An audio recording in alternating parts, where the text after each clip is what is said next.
Selamat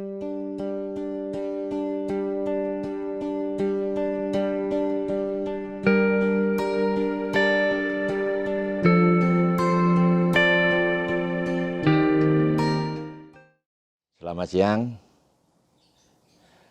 saudara-saudara sekalian, tentunya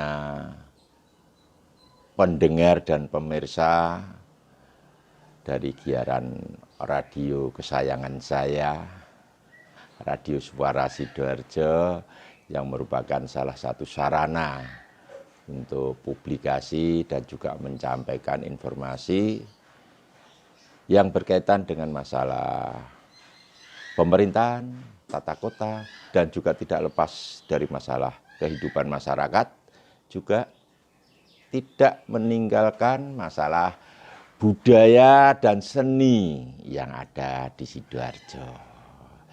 Tapi kalau kita berbicara masalah seni, budaya, itu di Sidoarjo itu sudah fleksibel. Dan sudah, apa istilahnya, campuran, ya. Karena apa? Di Sidoarjo itu banyak sekali penduduk atau pendatang yang dari luar Sidoarjo. Dengan sendirinya budayanya, seninya, logatnya berbicara, yaitu tentu masih istilahnya itu campur. Tapi tidak meninggalkan dari rasa saling hormat menghormati, tidak menonjolkan masalah keakuannya. Contoh, mohon maaf kalau saya boleh berbicara, ini menyontohkan saya sendiri, ya.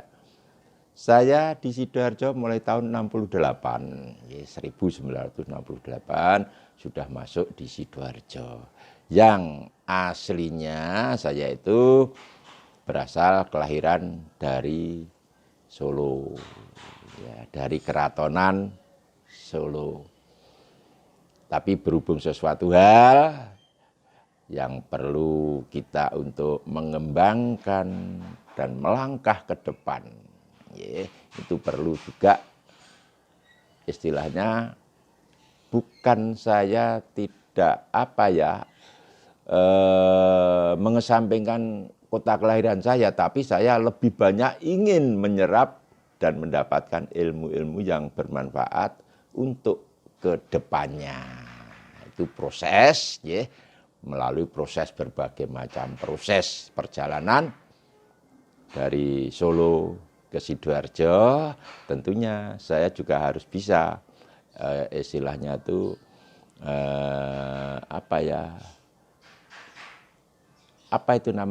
kalau kita harus bisa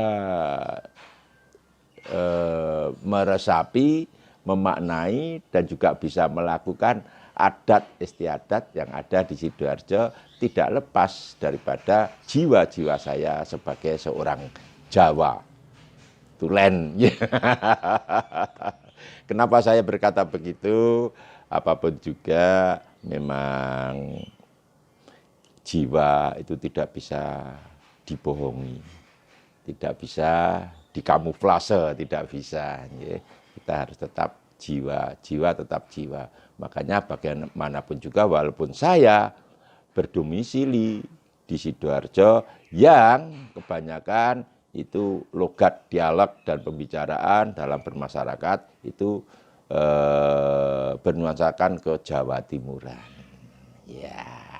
Jadi ya sedikit ada perbedaan cara kita berbicara, intonasi, dan dalam bagaimana dalam kita berbahasa dalam masyarakat. Namun semuanya tetap kita saling menghargai. Dan kalau berbicara itu juga saya, kenapa? Kalau ada yang bertanya, loh Pak Bram kok orang Sidoarjo, tapi kok fasih bahasa Jawa? Kenapa? Karena itu jiwa. Dan juga ada yang tanya, loh Pak Bram kok suka masalah istilahnya mocopat dan juga menggeluti masalah per-MC-an yang berbahasa Jawa. Ya dah. Nah, makanya tidak tedeng aling-aling saya memang untuk tetap ngeleluri, nguri-wuri, dan melestarikan budaya. Tapi tidak saya membedakan itu adat Solo, adat Sidoarjo, enggak. Cuma saya ingin melestarikan budaya Jawa, jangan sampai budaya peninggalan leluhur kita itu akan tergilas dan terlindas, hilang tak berbekas ya oleh budaya asing.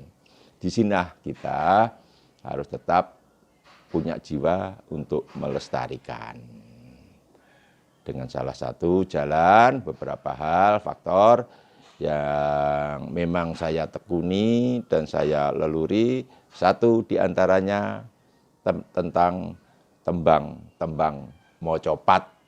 Ya, tembang mocopat itu bukan hanya sekedar melestarikan budaya Jawa, istilahnya budaya yang peninggalan para leluhur, di mana dalam budaya-budaya itu seperti salah satu contoh, seperti di dalam tembang mocopat, ya, itu yang di situ mengandung unsur pitutur luhur.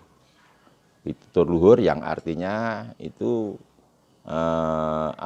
pelajaran-pelajaran yang sangat tinggi nilai harganya bagi kita dalam kehidupan bermasyarakat. Walaupun tidak secara langsung, kalau dalam bahasa Jawa itu boleh dikatakan banyak dengan pasemon, ya, pasemon atau boleh dikatakan kalau dalam bahasa Indonesianya kiasan, ya, yang dimana di situ mengandung unsur, banyak sekali tembang-tembang mocopat yang memang itu diciptakan dan juga dikarang, dibuat oleh para leluhur-leluhur kita. Kalau boleh kita sebutkan salah satunya yang ada di dalam tembang-tembang mocopat yaitu Kanjeng Sunan Kalijogo. Ya, dalam itu ada mengingatkan kepada kita bahwa kita sebagai manusia jangan sampai melupakan, meninggalkan apa yang kita dapatkan, tuntunan dari para rasul, dari para leluhur-leluhur kita atas dasar itu perintah dari Allah Subhanahu wa taala, atau kalau dari Nun Sewu, dari Nasrani itu dari Tuhan yang Maha Esa. Dari situ makanya saya tetap melestarikan budaya-budaya Jawa. Dengan contohnya saya sudah sekian tahun, saya awali dari tahun 1999, saya bersama teman-teman saya, kadang-kadang saya dari Sekar Kawedar, ya, mengadakan siaran mocopat di radio, kalau dulu RSPK, ya, sekian, RPD, RKPD, RSPK, sekarang menjadi Radio Suara Sidoarjo. Di dalam siaran itu kita setiap rutin ya, kalau siaran dulu setiap hari Jumat malam. Ya, itu kesempatan kita melestarikan budaya Jawa dengan melalui Radio Suara Sidoarjo yang sekarang menyampaikan pitutur-pitutur luhur dengan dari sekar-sekar mocopat. Kalau kita bicara tembang mocopat, di situ memang kita melihat sekali, Kak. Tapi kalau kita tidak mendalami tidak akan tahu itu. Kenapa? Karena yang di dalam sekar mocopat itu ada beberapa pupuh, ya. Pupuh antara lain sekar itu mijil, Mas Kumambang, sinom, terus dandang gulo, dan paling terakhir itu adalah pocong itu jatuhnya. Kenapa pocong terakhir? Karena manusia akan berakhir, akan dipocong kalau sudah masuk kuburan. Itu salah satu contoh. Jadi jangan dipandang remeh, ya, masalah budaya itu mengandung unsur filsafah dan falsafah semua bagi kehidupan manusia. Di dalam lingkungan kita hidup bermasyarakat. Kenapa? Saya, Brahma Iswara, juga kebetulan sebagai pelestari budaya bisa menyampaikan begitu. Karena kalau kita teliti di dalam tembang Mocopat, Mas Kumambang, ya, Mas Kumambang itu menggambarkan sewaktu kita masih di dalam kandungan ibu yang selama 9 bulan 10 hari, ya itu. Dan juga langsung mijil itu menggambarkan bahwa manusia itu lahir karena kehendak Allah. Mijil itu metu. Ya, setelah dikandung 9 bulan 10 hari lahir. Lahir itu nanti akan selalu istilah bahasa Jawanya diopeni, dituntun. Ya, nah itu makanya ada kinanti. Ya, kinanti dituntun. Di kanti itu digandeng. Nah, itu nanti kinanti, selalu dituntun. Tidak ada seorang bayi bisa berdiri sendiri tanpa tuntunan dari kedua orang tuanya. Ditetah, dalam istilah bahasa Jawanya ditetah, dilatih melaku, mesti dari bimbingan orang tua. Tanpa dibimbing orang tua, tidak akan bisa berjalan yang sempurna.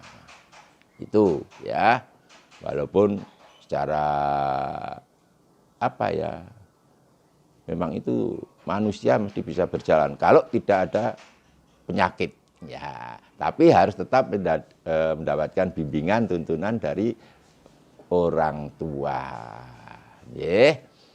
Setelah kinanti, di situ masuk ke sinom. Sinom itu masa-masa bujang, masa-masa kita dari kanak-kanak ke dewasa. Itu sinom, ya, masa-masa muda.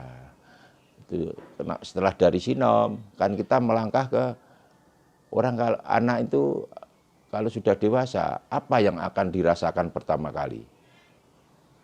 Nah, yang akan dirasakan pertama kali mesti akan merasakan asmoro, dono, percintaan. Ya enggak. Kalau sudah dewasa mesti akan tumbuh rasa percintaan asmoro, dono. Asmoro cinta, dono itu weweh. Memberi, saling memberi, memberi harapan, memberi hati kepada lawan jenisnya. Nah, itu mesti itu. Nah, itu asmoro dono, kita saling memberikan harapan untuk masa ke depan. Setelah asmoro dono, itu nanti akan mengarah kepada dandang gulo.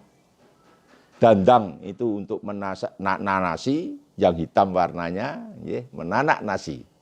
Ya, kalau gulo itu untuk minum kita, ya, kelengkapan minum kita biar terasa manis. Jadi dari dandang gulo mengandung unsur, mengandung harapan kita ada nanti ke depan supaya merasakan nikmat dan manisnya di dalam berumah tangga. Nah, dandang gulo, dandang untuk menanak nasi, untuk isi perut, gulo untuk pemanis, untuk minuman. Ya, bisa makan tapi tidak bisa merasakan nikmatnya minum, ya percuma. Gitu. Nah, disitulah yang akhirnya sampai pada pucung, ya. Pucung itu akhir daripada hidup dalam kehidupan. Nah, kalau sudah mencapai pucung dengan sendirinya, kita sudah tidak bisa berbuat apa-apa. Tidak bisa berbuat apa-apa. Itu pun juga sebetulnya masih ada itu. Pangkur, megatroh, nah, itu. Yaitu dari beberapa urutan-urutan dan juga jenis-jenis atau macam-macam tembang di dalam budaya Jawa. Jadi jangan disepelekan dan jangan dianggap remeh kalau kita melihat itu yang dinamakan masalah tembang Sekar Mocopat. Ada falsafahnya, ada maksud tersendiri dan ada maknanya dalam kehidupan kita bermasyarakat. Ya. Dan juga mohon maaf, kenapa saya begini?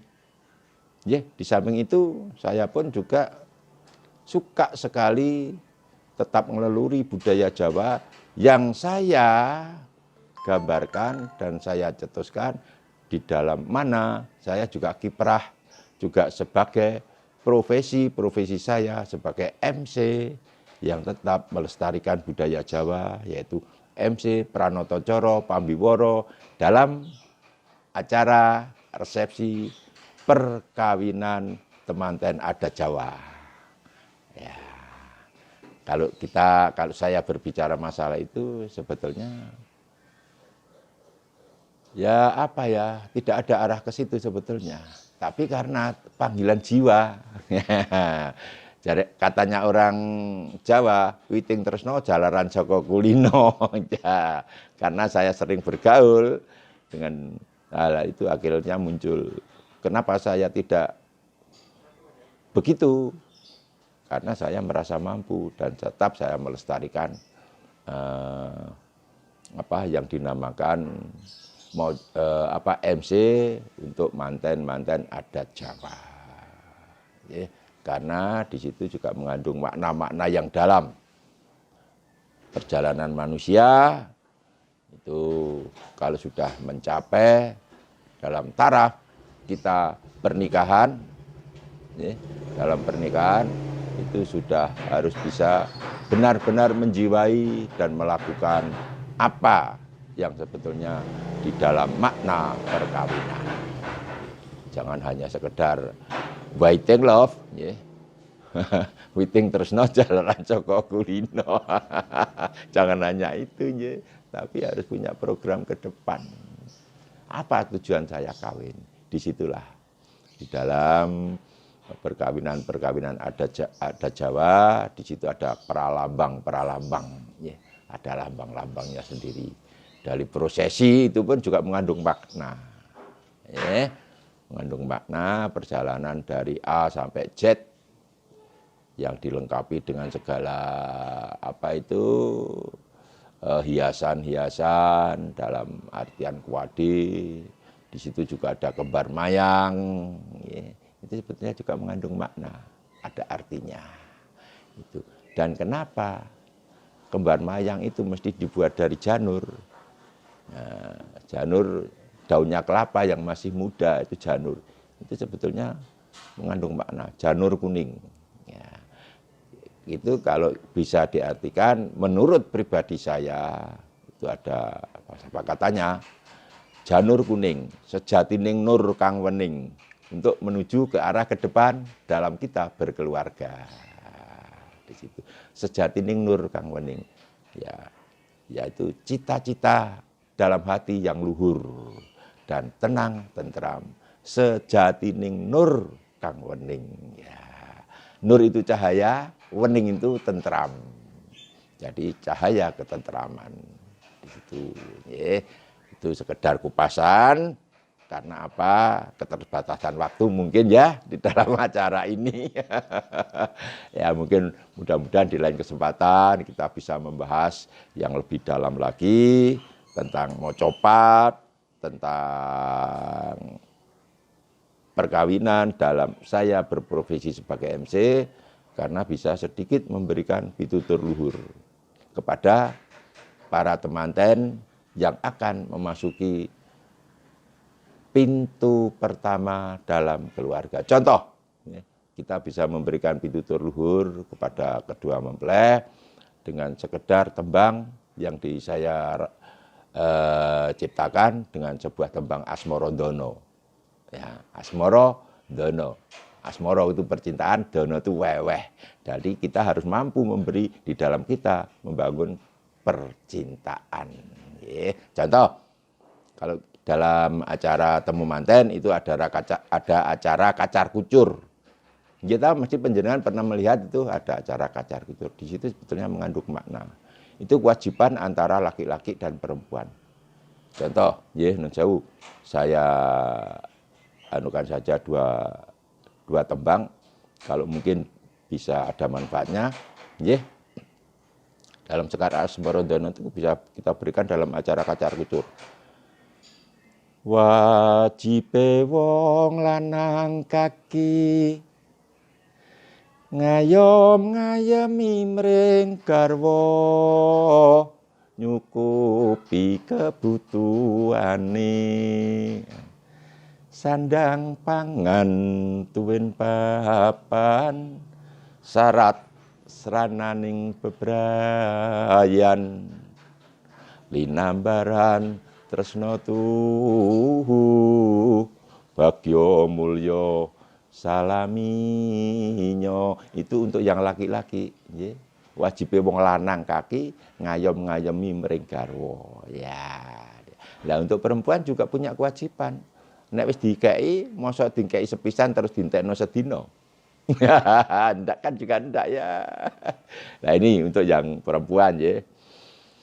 Tumrape wong wadon ini geminastiti prasaja ngrigenke blanja garwane dimenora kecingkrangan saben dina kecukupan linambaran tresna tuhu pindha mimi lan mintuna. Lah ini di sini Piyayi Putri nek wis paringi blanja karo sing kakung ya aja dientekno terus digawe nang mall wae ya. Dan ini cukup sebulan hanya bisa paling 1 hari 2 hari seminggu entek. Itu merupakan walaupun itu tembang tapi memuat pitutur yang sangat dalam. Oke, mungkin sementara demikian ya apa yang bisa saya haturkan, saya sampaikan kepada panjenengan semuanya. Kalau kemungkinan ada kesalahan, keluputan, atau mungkin dalam saya merangkai tata bahasa ada yang tidak sempurna, ya namanya itu manusia. Monggo, mungkin kapan kita bisa ketemu lagi dalam waktu yang berbeda, namun dari sarana yang sama, dari Radio Suara Sidoarjo 100,9 di Sidoarjo juga. Terima kasih. Matur nuwun. Bila taufik wal hidayah. Wassalamualaikum warahmatullahi wabarakatuh. Rahayu.